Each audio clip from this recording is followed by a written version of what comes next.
Hai guys, balik lagi di channel aku, Dias Mega. Kali ini aku akan sharing tentang dunia perkuliahan. Terutama aku akan sharing tips-tips bagaimana sih untuk bisa lolos beasiswa agar mempermudah biaya perkuliahan kalian gitu. Di sini aku akan berbagi tips secara umum dulu untuk proses-proses yang lebih khusus itu mungkin aku akan buat video yang lebih lengkap di video lainnya. Aku buat tips yang dasar-dasar aja dulu ya. Yang pertama yaitu mantapkan niat kalian dan tetapkan tujuan kalian itu apa. Oke, kenapa? Kenapa aku bilang yang pertama itu mantapkan niat? Karena banyak sekali orang yang ikut beasiswa itu hanya karena iri atau hanya ikut-ikutan teman, bukan karena memang dari dalam hati atau emang dari diri sendiri pengen ngurangin beban orang tua gitu. Jadi mantapkan dan tujuan kalian ya udah tujuan kalian mantapkan untuk mengurangi beban orang tua dengan mendapatkan beasiswa ini untuk membayar biaya perkuliahan gitu. Yang pertama, niatnya udah mantep. Yang kedua, carilah informasi si beasiswa ini. Dari bagaimana cara daftarnya, terus syarat-syarat apa aja yang perlu dipersiapkan, berkas-berkas apa aja yang perlu disiapkan untuk mengisi beasiswa ini. Buat kalian yang masih SMA, jangan pernah takut untuk bertanya kepada guru BK kalian tentang informasi beasiswa. Pasti guru BK kalian tuh memberi informasi yang sangat baik gitu. Jadi jangan pernah takut bertanya agar tidak sesat di jalan, oke? Setelah mencari setelah mencari informasi ini, yang ketiga yaitu ikutilah syarat-syarat beasiswa ini, pendaftaran beasiswa ini dengan selengkap-lengkapnya, data-data, berkas-berkas yang diminta oleh beasiswa ini, si perusahaan atau dari Kementerian Pendidikan, syarat-syarat apapun yang diminta itu tolong diisi dengan baik, dengan lengkap dan sesuai dengan perintah. Sesuai pengalaman aku tuh banyak sekali yang kadang mengisi si formulirnya itu asal-asalan, atau kadang karena merasa kesusahan diisinya itu ya udahlah, yang penting terisi gitu, nggak sesuai dengan perintahnya. Nah, karena semua serba online, kadang-kadang itu si formulir itu nggak kebaca karena emang kita itu tidak sesuai dengan syarat-syarat atau perintah yang telah ditetapkan, yang seharusnya kita bisa lolos tapi pada akhirnya tidak lolos hanya karena berkas-berkas yang kita upload atau berkas-berkas yang telah kita kumpulkan itu tidak sesuai dengan yang diperintahkan. Makanya harus diperhatikan hati-hati saat mengisi data atau berkas-berkas untuk formulir pendaftaran beasiswa gitu. Nah, yang selanjutnya yaitu isilah berkas-berkas atau data sesuai dengan kenyataan atau fakta aslinya.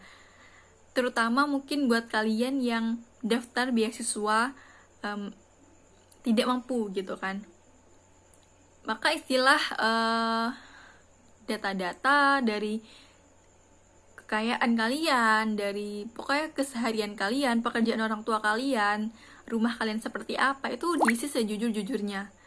Jangan pernah membohongi atau memakai data palsu, karena pastinya nanti di akhir itu akan disurvei apakah data yang telah dikumpulkan ini itu benar atau sesuai dengan kenyataan atau fakta yang di lapangan atau tidak gitu. Banyak sekali kejadian. Ini aku diceritakan sama guru aku dan juga ada beberapa orang yang ceritalah sama aku bahwa sebenarnya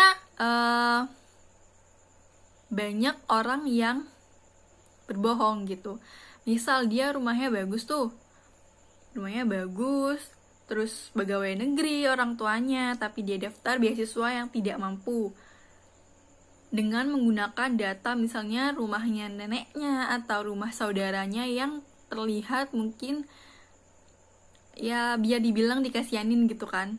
Itu salah banget teman-teman gitu. Jadi jangan pernah memakai data palsu. Itu yang akhirnya menyebabkan kita gagal di hasil survei nanti gitu, di hasil akhir yang menentukan kita lolos atau enggak gitu. Intinya adalah jujur dalam mengisi data gitu. Terus ketika di survei juga ya sudah ceritakan apa aja sejujur-jujurnya lagi. Nah, ketika di survei nanti si penyurvei ini tidak akan langsung ke rumah kita, tapi melainkan dia akan datang atau bertanya kepada tetangga kita yang mungkin rumahnya agak jauh dari kita. Ditanyakan dulu nih, ini si A nih bener nggak sih orang tuanya bekerja sebagai ini, rumahnya seperti ini, bla bla bla segala macam gitu. Jadi ketika kamu berbohong, ketika kamu mengisi datanya itu palsu, maka dari situ pun udah kelihatan bahwa kamu bohong dan kamu tidak akan diterima. Nah, dan kunci yang terakhir adalah sabar ya. Kenapa aku bilang sabar? Karena syarat-syarat untuk mendaftar beasiswa itu tidak mudah. Berkas-berkas yang dikumpulin tuh banyak banget, dan detail-detail berkasnya tuh banyak banget. Ini aku hanya cerita yang S1 ya, untuk beasiswa S1. Apalagi nanti ketika S2 mungkin akan lebih susah lagi. Dan aku belum tahu juga karena aku belum pernah. Jadi nanti doain aku bisa ngelanjutin S2 dengan beasiswa. Nanti jika aku lolos, nanti aku bisa sharing lagi sama kalian. Terus buat kalian yang mau detailnya, kakak kok cerita kayak gini, emang kakak dapat beasiswa apa, kok bisa cerita kayak gini, sharing kayak gini gitu. Aku berani atau mau sharing seperti ini karena aku mendapat beasiswa tuh bidik misi guys, tahun 2018 sampai insya Allah sampai lulus. Ketika IP dan IPK aku tuh sesuai dengan persyaratan yang telah di kontrak awal. Jadi ketika IP dan IPK aku masih aman, ya aku akan terus dapat beasiswa sampai lulus S1 nanti. Untuk detailnya gimana, semua beasiswa hampir sama sih sebenarnya, sama yang aku ceritain di awal tadi. Ya ngisi berkas-berkas, data gitu-gitulah. Kalau mau detailnya seperti apa sih beasiswa itu, mungkin kalian bisa komen di bawah. Kalau mau ya, aku sharing tentang bidik misi, cara biar lolos bidik misi itu seperti apa. Komen di bawah gimana cara-caranya. Mungkin sekian dulu video dari aku, semoga bermanfaat. Semoga kalian gak bosen. Jangan lupa di like, komen, dan subscribe, dan dukung aku supaya aku mencapai 1000 subscriber. Sampai jumpa di video selanjutnya.